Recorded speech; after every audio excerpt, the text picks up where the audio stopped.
and welcome to this live edition of Capital Ideas TV. Our guest is Aaron Dunn, Senior Analyst at KeyStone Financial. We'll get to him in just a moment. Before we get started, if you are not already subscribed to our YouTube channel, we'd like to ask you to click the subscribe button, share today's show with anyone you think might be interested, and make sure you like this live stream by pressing the thumbs up icon. All of this helps us continue to produce these shows for you.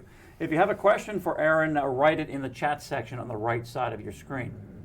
Now, KeyStone Financial is an independent stock research advisory for do-it-yourself investors. Aaron and his colleague Ryan Irvine regularly analyze thousands of companies to come up with the best underfollowed, profitable companies that offer growth at a reasonable price.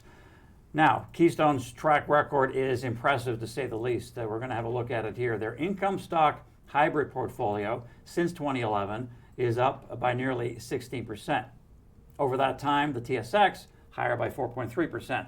Its Canadian small cap growth portfolio since 1998 on an average basis annually higher by more than 36%. You can't argue with that. And its U.S. growth stock research portfolio, which it started in 2015, higher by 19.4% on an annual basis since 2016 being the first full year.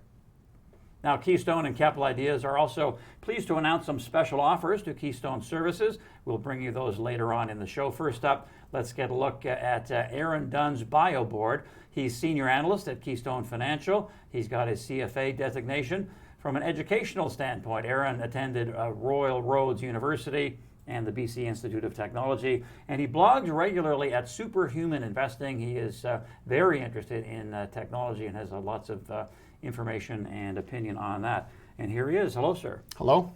Very nice to see you. Well, glad to be here. You're fresh in from a seminar in Kitchener? Yes, this is the fourth week of doing seminars across the country, so we're going to do another one tonight. We're doing another one in Oakville tomorrow, and then we're finished for a couple of months, so I think I'll take a vacation. Well deserved. Lots of fun, though. Lots of fun. We always enjoy it. Yeah, for sure. Now, we've had Ryan in here before, as you know, your colleague Ryan Irvine, and one thing I'm always interested in, and I always ask, is that how the heck do you review something like 35,000 companies every year, which you do, and Ryan says it's a multi-month process to narrow it down to the stocks that you want to recommend for your subscribers. How do you actually do that? Well, we love what we do, and we don't have lives really, obviously, outside of doing research. But we have a certain criteria, and we go through these companies, and if they don't hit that criteria, then we just move on to the next company. So for a lot of businesses, you can really get through quite a few of them quickly. So for example, if the company is not generating profitability, we don't even go to the next stage. We're not interested in speculating on what the company may be able to do in a couple of years. We want to see a company that has a good track record of producing profits, producing growth, and it's operating in a business where we see that growth as being sustainable. A lot of companies can produce a good year of profitability, and then the next year it drops off, and that's not the type of business that we're looking for. We want to understand the business model, and we want to see a business model that is viable several years into the future. So it really just takes a lot of time. Warren Buffett, there's a story that Warren Buffett once talked about where a young money manager came to him and said, Warren, I want to be a great investor like you. What do I do? And Warren said, you need to learn a little bit about every single company that trades on the stock market. And the money manager replied, he said, Warren, but there's over 10,000 companies that I need to look at. And Warren said, start with the A's. So that's what we do. We start with the A's and we go through everything. And after doing this for 15 years, you tend to learn a lot about the companies that are out there and what to look for. Okay, we're getting a bit of flavor as to what KeyStone Financial is all about. Can you give us sort of flesh out more of an overview of KeyStone Financial and what you offer to investors? Sure, absolutely. So what we are is we're individual stock pickers. So we do the research, we find individual companies that we believe provide great value to investors, and then we recommend those stocks to our clients. And we do this in three specific areas. So the longest standing research service is our small cap research that goes back to 1998. So these are smaller, unknown companies, but highly profitable, growing, good, solid businesses that can be acquired at an attractive price. And really often what we're looking for in this market are companies that the rest of the market is not well accustomed with, that they don't know much about. So we find these companies, these underfollowed businesses, recommend them. Roughly around the time of the financial crisis, we saw an opportunity to start getting into dividend growth stocks as well. So we started our income research service essentially looking at every dividend-paying stock in Canada, making recommendations that are divided into 3 different risk categories. So conservative stocks, these are large cap, more stable businesses, all the way down to small cap dividend growth stocks. And if you look at the data on dividend investing, we really discovered that you absolutely have to be successful, to have a good, solid portfolio, robust portfolio, you need to have some exposure to dividend producing companies. The data is, I mean, it's absolutely convincing. These companies outperform over time. So we thought this was a great area to explore for our clients, and we started doing that in 2009 is when we came up with that service. And then more recently in 2015, we started looking down to the US. And then once again, we based this decision on the data. Canadians really have to look outside of their home country if they want to have a diversified portfolio. We're so overly exposed here into 2 sectors, which are financials and resources. And if you look at financials, over half of that is just the big 6 Canadian banks. If you look at resources, that's mining, oil and gas, highly cyclical, commodity-dependent businesses, and not companies that we see as long-term investments. But then you look at technology, that's only about 5% of the Canadian stock market. So there's just far greater breadth and diversity of opportunities in the US. So we started exploring down in that area in 2015 with our US growth stock service. And we found some amazing companies that just absolutely don't exist up here in Canada. Now, Aaron Dunn, Senior Analyst with KeyStone Financial, has 6 top picks for you today. And each of these are in those categories. It's either growth, it's dividend, it's US, maybe a combination of the 2. All right, so you touched on some of those areas there in terms of the criteria that you're looking for. It seems like you've got maybe, say, 7 pillars. You don't have to go through them all, but I noticed on your website there are absolute keys that you have to see in a company before you buy it. And if they're not there, then it could be a red flag and you're gone. So expand on that. So absolutely. So the first thing that we look at when we're analyzing a company is really simple. Is it even generating any revenue? And that might seem like a simple criteria, but the fact of the matter is a very high percentage of the companies in Canada, publicly traded companies, don't even generate a dime of revenue or what we would consider meaningful revenue. So we look at that revenue line. If there's nothing there, no point in doing any more research. Past that, we look at profitability. So we believe the purpose, of course, of a business is to generate a profit. And if a company is not generating a profit, or we don't see a very quick pathway to profitability over the next year, then we see far too much risk in that company. So revenue, profitability. Beyond that, we're looking for growth. So it's really growth in earnings per share that we believe is going to drive the long-term share price performance of a company. So we want to see that a company has been growing their revenues, growing their earnings per share. We want to see that a company is well capitalized, so it doesn't have too much debt on its balance sheet. We really love companies that have net cash positions, so more cash than they have debt, because this puts them in a great position to withstand any type of adverse conditions in the economy, and also buy other businesses or invest in their own business. So strong balance sheet is an absolute must for us. If there is some debt, then it has to be a manageable amount. And then beyond that, it's really about understanding the business model, understanding the market that the company is operating in, and just making an assessment as to whether or not the growth is sustainable. Like, is this company going to remain profitable going into the future? Are they going to be able to continue to grow? Because the past performance is not necessarily indicative of the future performance, and that's something that we're very focused on, is just understanding how does this business make money? What are the long-term growth drivers in the market they operate in? What does the competition look like? And just trying to get a sense of the visibility of financial performance going several years into the future. And what we really like to see are businesses that have some type of a catalyst for growth, so something that we can visibly see. And there's a couple companies that I'm going to talk about later today, and I'll dive into what those catalysts are, or what they were and why we recommended them. But it's really about having some type of visibility. You don't just want to make a guess. You want to understand what the drivers are in that company's business. And, all right. Yes, sorry, go ahead. Yeah, well, I was finished, but just understanding the business and understanding that it's going to continue to grow. Okay, Aaron, that's a nice segue into some of your top picks. We'll kick it off here with Brookfield Infrastructure. This is on the TSX, BIP.UN. The Brookfield name, very well known, very well respected. So this is a bit of a larger cap than some of the stocks you're known for, and obviously has a yield. So why does Brookfield Infrastructure stand out here, and how much is management a key here? Because you always hear about how strong the management is at Brookfield in general.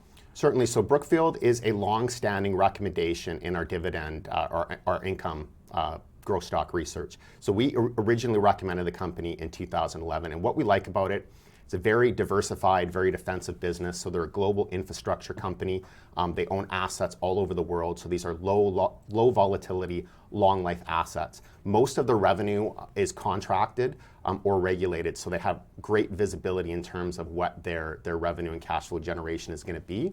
Also very well situated in the event that we enter into a recession. They're not going to have a lot of volatility in their financial performance. But beyond being a great defensive company, it's also been a great growth stock. So consistent growth over the time that we recommended them in cash flow per unit in low double digits, about 11-12% growth on average over that period of time. They pay a really nice yield, about 4.5% right now.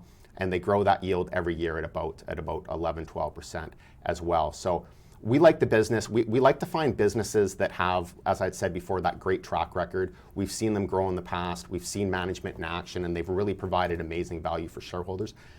What really impresses me about Brookfield is over the 8 years that we recommended them, we initiated our coverage at a price of $14.41 per unit. They have paid out over that period of time over $11 US in income distributions to their investors. So that is a huge flow of income that has gone right into investors' pockets, almost equaling our original purchase price on a pre-tax basis. I mean, you look at a company that is far less risky than the market average, but is returning generating a far greater return than the market, and that's something that you need to pay attention to. But looking forward, we still see great growth from the company long term. So over the last year, their cash flow is actually flat from 2017 to 2018. One of the reasons for that is that they sold several of their assets, some of their more mature assets, in order to reinvest in higher growth assets. So we expect growth to start picking up again in the latter half of this year. Q4 of last year was reasonably strong. They just put out the first quarter. There was some growth there as well, single-digit growth. But we're looking at double-digit growth returning in the second half of this year. And it's just a great, robust business that also provides growth to your portfolio. All right, very good. Brookfield Infrastructure, a top pick of Aaron Dunn. TSX, BIP.UN is the ticker on that one. Let's move along to another one here. And this goes to a point that you made earlier that past performance is not necessarily indicative of future performance, although with Boyd, it usually is. Boyd Group Income Fund on the TSX, BYD.UN is the ticker. Now the story here, and you can tell it better, but that Keystone's been recommending this for years, and it's up something like more than 4,500% since then. And I know that you've had clients come to you, or members, subscribers. I mean, look at that chart. Unbelievable, because we purposely built a longer term chart here to show you how well Boyd has done. But I understand you've had clients come to you who say, well, why are you recommending this at 20 when it's already doubled? Why 40 or why 60 when it's already doubled and tripled? And basically you do your research and you look at Boyd, and they're continuing to execute, and so you're going to continue to recommend it. So tell us about Boyd. Give us an update now. Yeah, so I'll just to answer your question about why would you recommend a company that's gone up so much? Well, the fact that it's gone up so much is really a good indication that they've been great executors. And whenever you look at a company, whether you're looking at it for the first time or whether you've been covering the company for 10 years, you really need to try and look at it with fresh eyes. So regardless of what it's done in the past, you need to look at it from the perspective of, what would I think about this company if I were to discover it for the first time today? So looking at Boyd right now, I mean, it's been an absolutely amazing story. We recommended it shortly after the financial crisis because we saw it as a recession-resistant business. So There is nothing exciting about auto body and glass repair, but what we found exciting about it was that the company was generating lots of cash flow, they were growing their revenue, and 90% of the payments that they receive from their clients are from insurance companies. So when you get a dent on your car or a rock hits your windshield, it doesn't matter if it's a recession or not, it's insured anyways. You bring it to a company like Boyd, they repair it, they make money. So they're a huge consolidator of the auto body and glass repair business across North America. They have about 611 shops right now, and that just continues to grow and grow. There is a market of 32,000 shops throughout North America, and with 600 shops, Boyd is one of the largest players. So that just gives you a sense for how fragmented this business is. They estimate that it's worth about 40 billion US. In the United States. So they're continuing to grow. There's lots of space for them to grow. The financial performance continues to be amazingly strong. Their adjusted free cash flow for last year was about 778. It was up 56% from the year before. So amazing growth, about 20% growth in revenues in the last year. And they're going to be coming out with their first quarter shortly. We're expecting that growth to continue. So as long as they keep executing on their strategy, which is to consolidate their industry, and the success of that strategy is evident in the financial performance of the business, then it's something that interests us. And then the final ingredient, of course, is valuation. It's great. It's easy to find a great business, but where the art of financial analysis comes into play is not overpaying for that business. So we're looking to buy companies at a reasonable price. And Boyd right now trades for about 20 times adjusted free cash flow, about 35 times earnings. So this is not a cheap valuation, but relative to the growth that the company is generating and the market that they're consolidating, we still find it reasonable, and that's why we continue to recommend it, even though it has gone up, about 50% over the last year or more. All right, very good. Boyd Group Income Fund, number 2 top pick from Aaron Dunn, Senior Analyst at KeyStone Financial, a real winner for Keystone and their subscribers over the years. Now we're going to get back to Aaron in just a moment. He'll take some of your questions. We're monitoring the chat here. We've got Tim Tidwell with a question, Dean A, and others. We appreciate that. We'll get to some of those in just a while. We're going to see if Aaron can talk about them. Now, if you're just joining us, remember to subscribe to our YouTube channel. And if you're already a subscriber, make sure you have the notification bell turned on so you can be the first to know about new videos and live events. Now, I mentioned a special offer from Keystone. What you have to do is go to keystocks.com and register, and you'll get a discount on Keystone services, plus their 2019 Canadian Dividend Growth Stock Report completely free. That's got a value of $599. A lot of work has gone into that. Basically, Aaron and Ryan have analyzed about 450 dividend payers on the TSX. They've narrowed it down to the top 30, so you get those, and then they drill even deeper and provide you with the best 3 to 6 dividend stocks to buy right now. Now, last week we had Bruce Campbell on the show. He's the founder of Stonecastle Investment Management. He had 5 top picks for you, and one of them is Name Silo Technologies. We thought this would be interesting to revisit because it's an interesting name that you may not have heard of. I certainly hadn't. So here's what he had to say about Name Silo Technologies. So it's a fairly new company to us. And when we met with management, we didn't know too much about it as well. But when you take a look at, 2Cows or GoDaddy as examples, those have been, fairly steady cash flow machines. People always joke about 2Cows being, one of their cash cows being the domain registry business because it just, continues to kick off cash flow. Most people, when they register a domain, aren't canceling it or switching it very often. And so if you can get those clients signed up, then just reoccurring revenue. Name Silo has been doing so very much from an organic standpoint and doing it without a lot of advertising. Quite often the acquisition cost per customer is extremely high in this business. If you watch TV, you're constantly seeing GoDaddy advertising on TV to try to get those customers. That's very expensive. It usually costs more in the first year than they actually receive in revenue. In Name Silo's case, they haven't been actually advertising, but they've been still continue to grow. Their compounded growth rate is around 70% per year over the last 5 years, and we think that that's going to continue.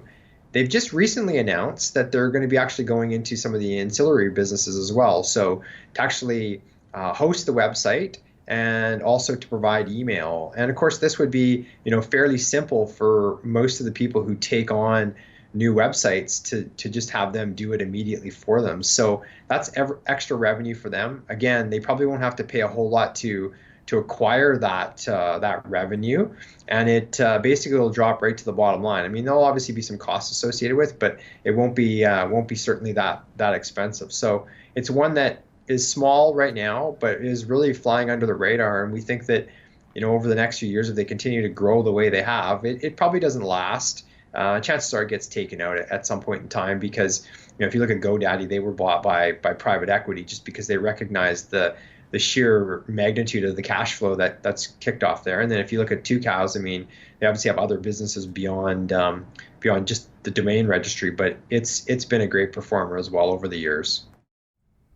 We are back with Aaron Dunn, Senior Analyst at KeyStone Financial. He's got some more top picks for you, and he's taking questions as well. Now, if you're enjoying this show, make sure to click the thumbs up button below. We would appreciate that. So we want to start with a company that we were just talking about off-air briefly that I remember. I've never owned it, never really followed it that closely, but I know that their technology was used by BNN Bloomberg when I worked there back in the day. So remind us what they do. We've got a question here on Evertz, which I believe came through our YouTube channel. So Evertz Technologies, television equipment essentially. So yeah, essentially like telecommunications equipment. It's a company we've been following for a while. There are some things I like about it. It's not a recommendation to our clients. I myself consider it more of a hold right now, maybe a longer term buy. So a few things that I like about the company. One, it is a highly profitable business. Stable business, absolutely. It is operating in a market where there are some good long-term growth drivers. Net cash, it has a nice net cash balance, which we also love to see. I believe that net cash is about 20% of the market cap, so fairly significant there. But the one thing that has made us shy away, I've spoken with management a couple times, we've been close to a recommendation, but the one thing that has made me shy away from the company is they just haven't been able to generate consistent quarterly growth in earnings per share over time. So as I said, earnings have been fairly stable over the past several years, but just not really a lot of growth. Sometimes you'll see a quarter or two where growth will tick up, but then you can see a quarter or two after that where growth will decline. So it's a very contract-oriented business, and if they execute on a few contracts in a particular quarter, then that'll be a better quarter. But we tend to like companies where we just have better visibility and just a smoother uptrend of growth over time. So it's not a buy for us, but certainly it's a great business, and I know the last couple of quarters have been strong. So something we would look at again over time. Is it a lumpy business, or is it the type of business that's consistent? There are always television companies looking for new equipment. Lumpy in terms of growth, not lumpy in terms of profitability. The profitability is actually very consistent. Yeah, but in terms of growth, the growth can change from quarter to quarter. We're looking at Evertz here over the course of the last year, starting at around 1750 about a year ago, right around there. It's essentially flat over that time, and mostly down during that period. So that's Aaron's take on Evertz Technologies. Thanks for that. We're going to move ahead to another question here, and this came from Tim Tidwell on GoEasy. Now, we spoke to the CEO here more than a year ago. Mr. Ingram or Graham? Ingram, I think. David Ingram. And I have to say, he was one of the more impressive guests in terms of CEOs coming in here. If you go to a casting call, he's the guy you would cast as a CEO. He just sort of exudes CEO. I was impressed by him. So tell us about GoEasy, the alternative lender. What do you think of them? It's actually a business that I've come to like recently. I've followed this company for a while. I've not recommended them in the past because I've been a little bit worried about their business. So essentially the main component of their business is subprime consumer loans. So these are non-collateralized loans basically to subprime high-risk borrowers. They essentially loan money to people at about a rate of about 43% on average. So you think of who's willing to pay a rate like that, and it just made me a little cautious about recommending the company. But I've looked at their long-term track record. The CEO is great. I mean, they do a great job on the conference calls.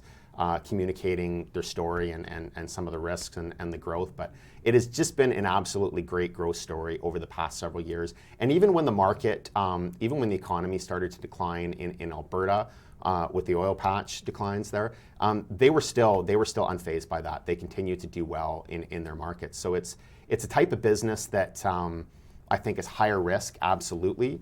But looking at the company's growth profile, looking at their valuation, trading about I think about 9 times, 8 times expected earnings over the next year, I think it's quite a good business. So we've opened up coverage on it to our clients. I told my clients, start off with a half position, see how things go. But it's you can't really argue with the track record that these guys have demonstrated. So I like it. All right, very good. That's Go Easy, and we were looking at a 1 year. You don't necessarily see the growth in that 1 year chart, but certainly going back 5 years and longer, it has done very well. Now we do have questions on Zynex, and I can tell you, Dean A, that we'll have Aaron talking about Zynex later on in the show. Also, Viamed is coming in terms of an answer from Aaron. Enwave he cannot talk about. Thanks for your question, Walter Leipzig.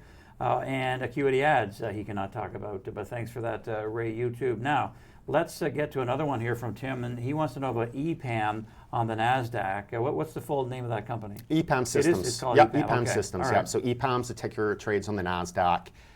So this is a fantastic company, actually. We don't have a buy recommendation on it right now. We did have a buy recommendation on it last year. Recommended it about $120 a share. I think it's upwards at about 180 right now, or 175. So essentially what this is a software engineering company.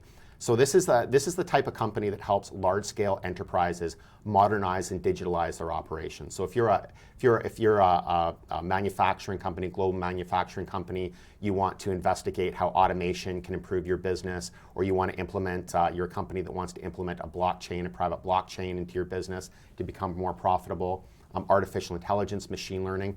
These are the people with the expertise to help you do that. So I've always said, when you're looking at some of these key technology trends like AI, machine learning, blockchain, it's not the companies that call themselves an AI company that are necessarily the places that you want to invest. It's companies like EPAM that are real businesses with the experts that are helping other businesses implement these technologies so that their customers can be more profitable and more efficient and more competitive. So we like the company. The only complaint I have about it, I mean, it's generated absolutely fantastic growth.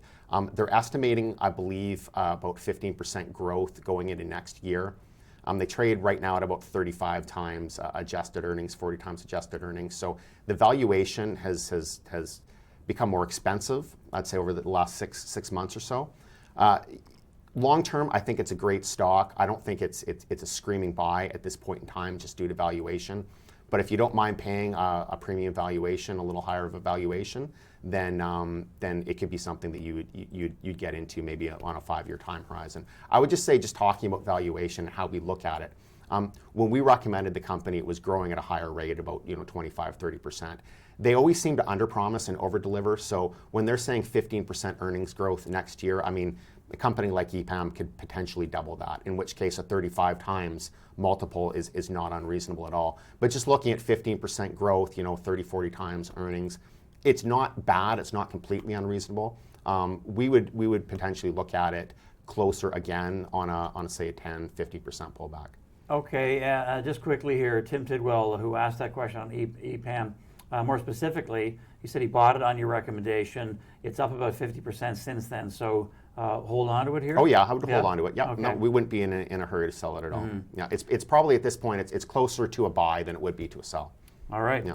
Now, back to top picks here. How about Zynex Medical? We did get a question here in the chat about Zynex Medical on the NASDAQ. This is ZYXI.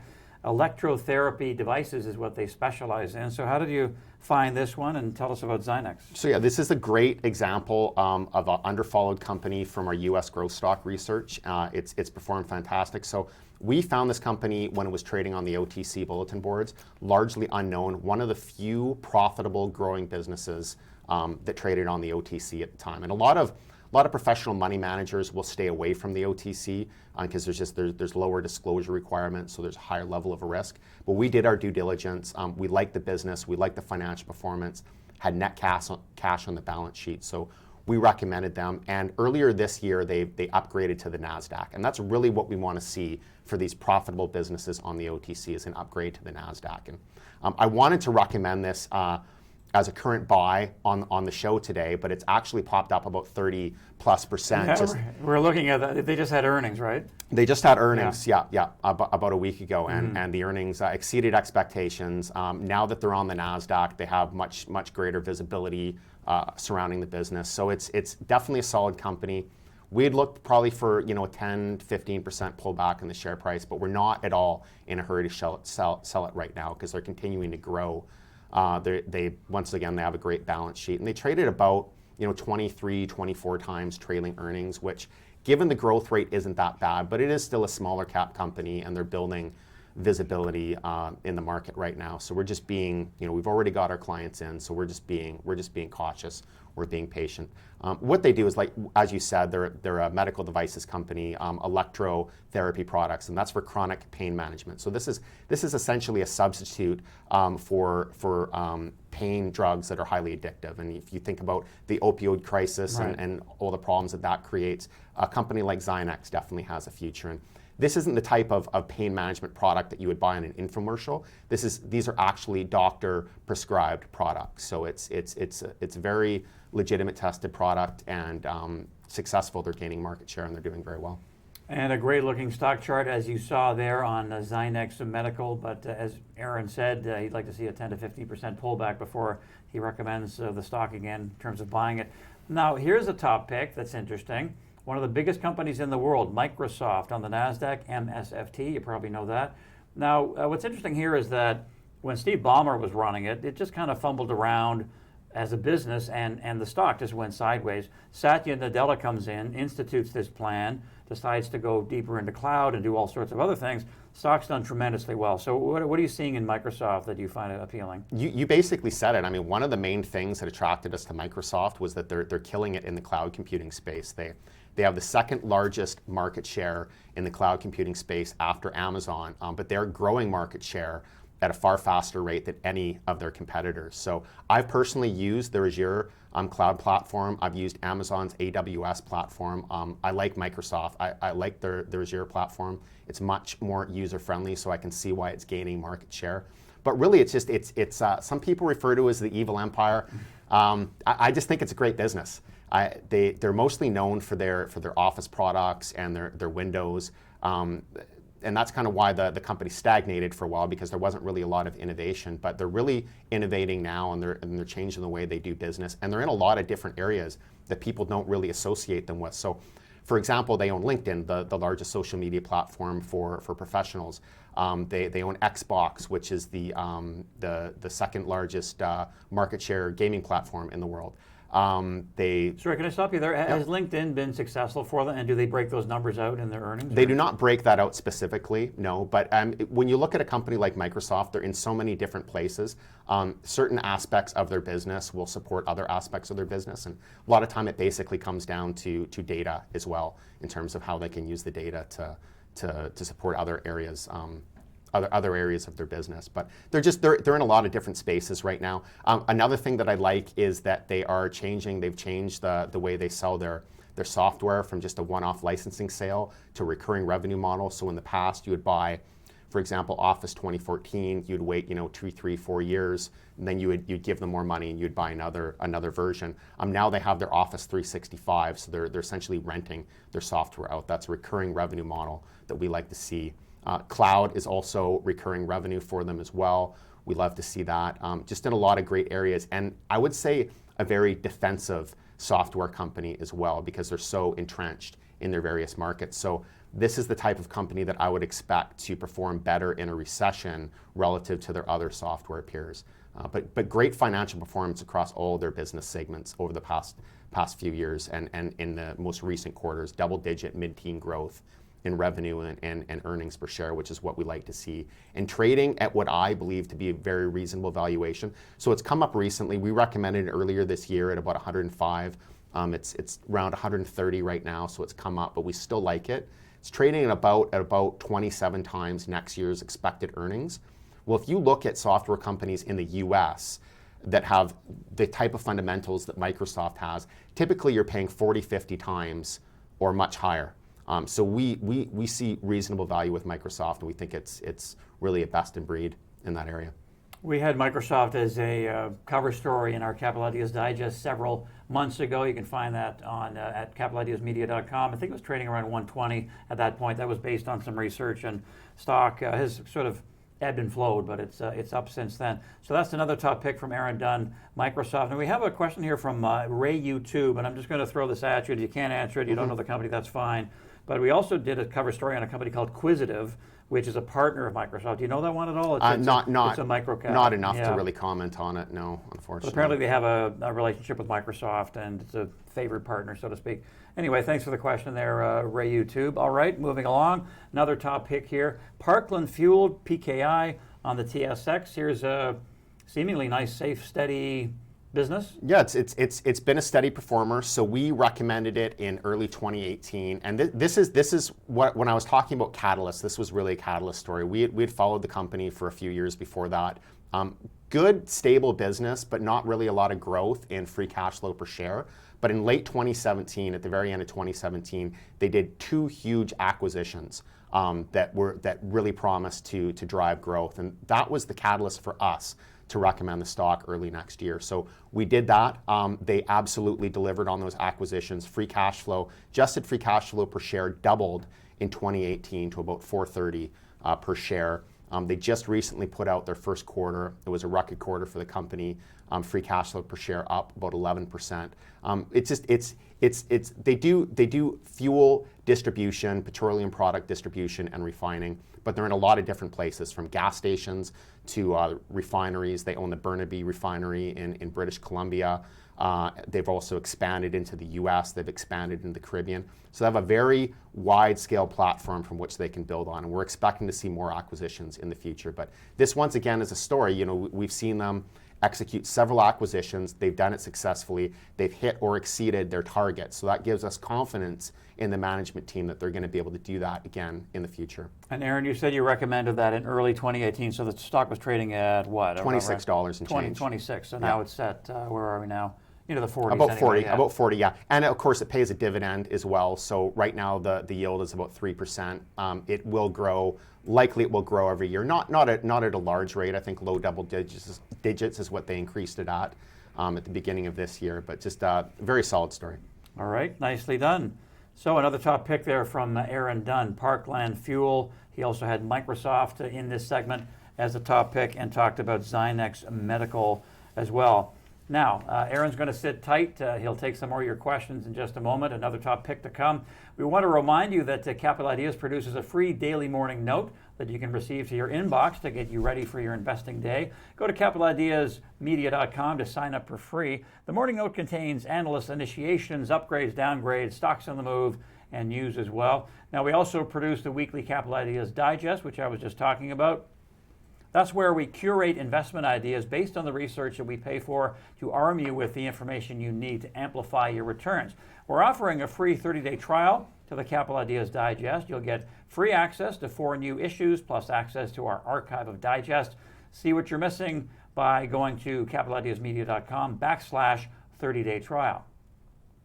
Now, another one of Bruce Campbell's top picks last week was Enwave Technologies. We had a question about Enwave. This is not a company that Aaron recommends or follows necessarily, but Bruce does, and here are his thoughts on that company. Why is this on your list, Bruce? So this is one of those companies that's it's a 10-year overnight success.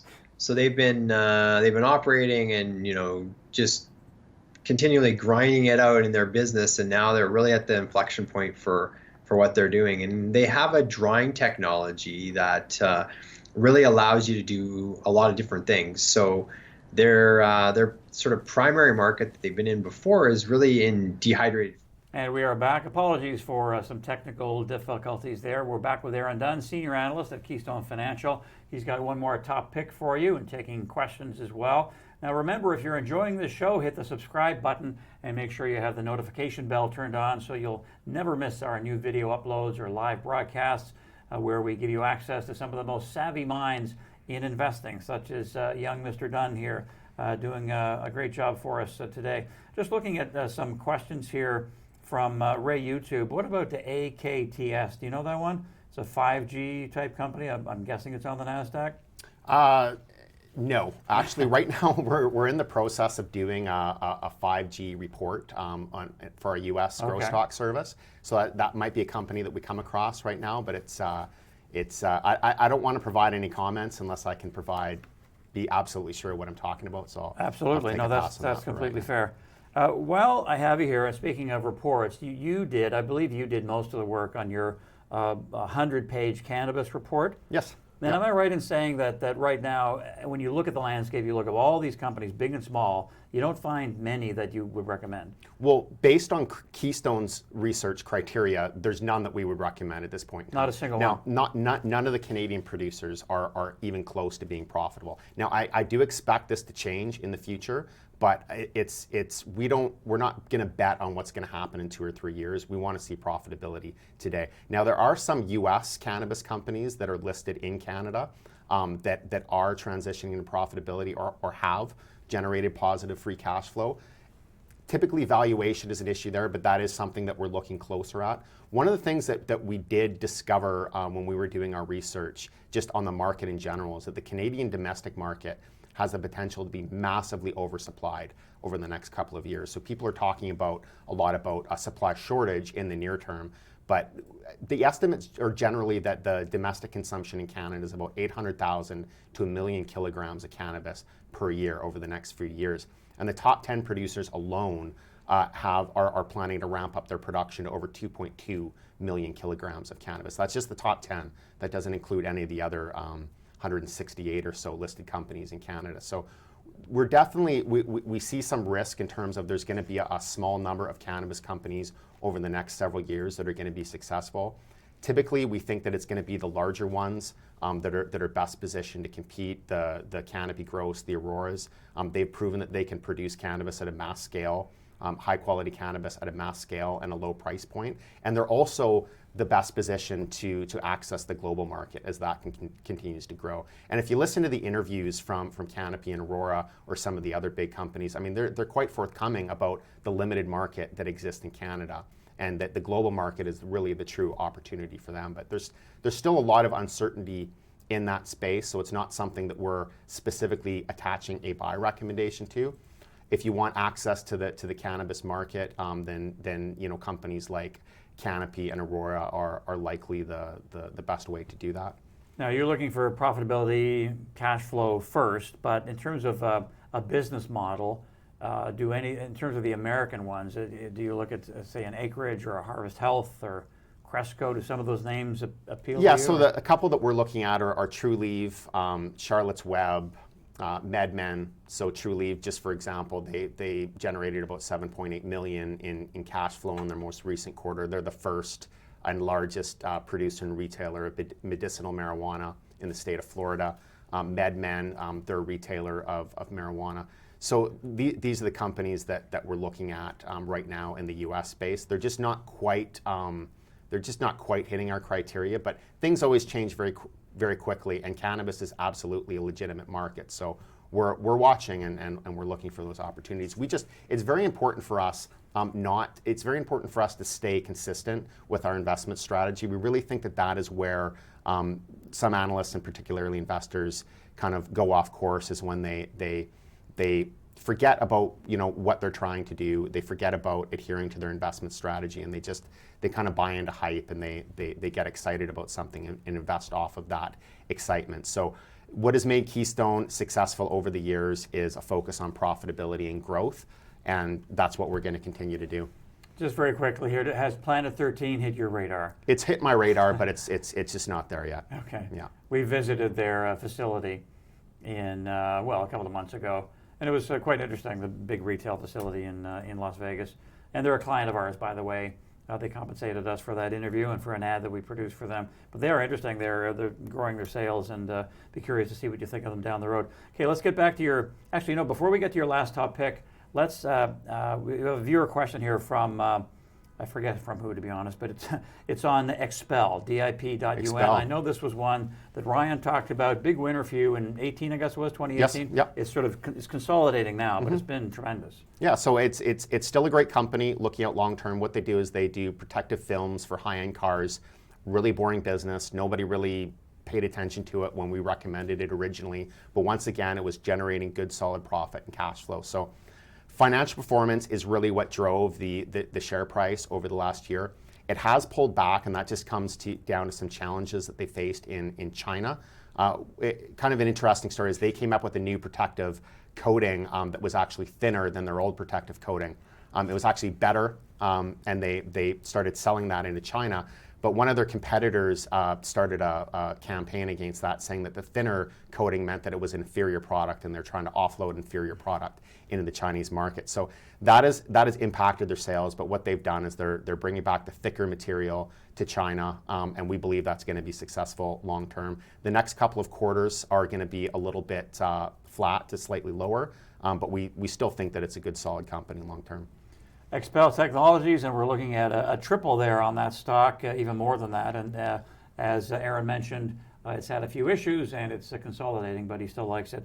All right, to your final top pick here, and this was the top pick actually of Bruce Campbell last week, Viamed Healthcare, VMD on the TSX. I noticed they had earnings numbers come out the other day, record revenue, record earnings. It's a going concern. They seem to be doing well. Yeah, they're doing great. So this is actually a company that I selected in replacement for Zynex, and they've actually come up a little bit since their quarter was released as well. But essentially, what this is a home healthcare company in the United States. They operate exclusively in the U.S. What they do is they help patients with a respiratory disease primarily, and this is a big market, and it's a growing market. It really feeds into the aging demographics and that story. So it's been a very successful business, about 40% compound revenue growth over the last 5 years. They generated about 40% revenue growth in their last quarter. They're estimating 10% growth quarter over quarter, so 45% year over year. So that trend just keeps continuing going forward. And this is just, once again, highly profitable business as well, about 18 cents per share in net cash.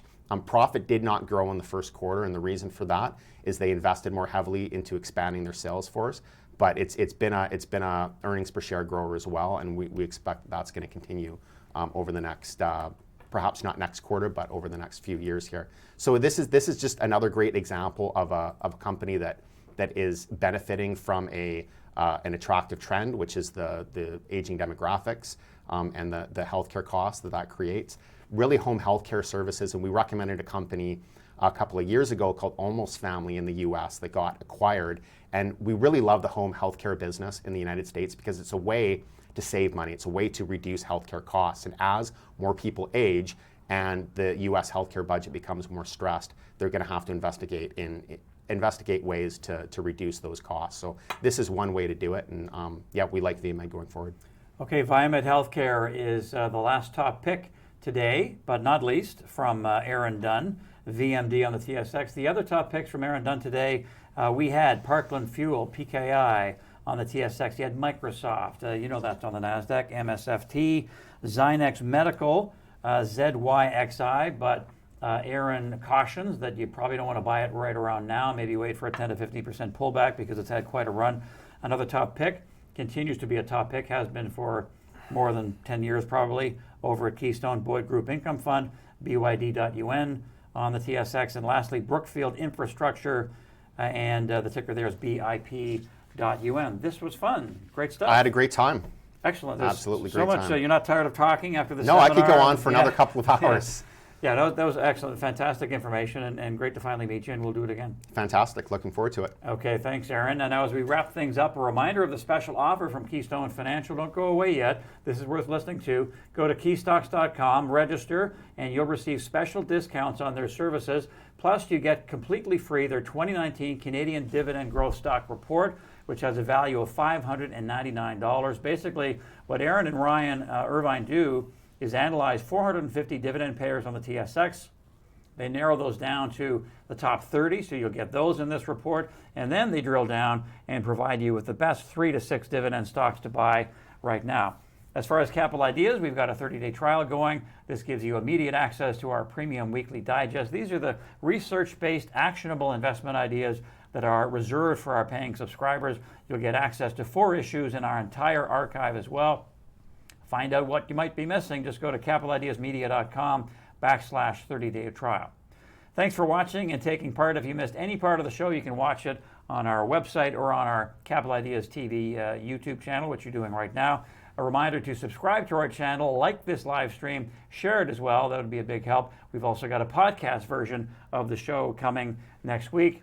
If there's anyone you'd like to see on the show, let us know in the comments section after the stream has ended, and we'll see if we can get them on the program. That is it. I'm Mark Bunting. Thanks again for watching. This is Capital Ideas TV, and we'll see you next time. Take care.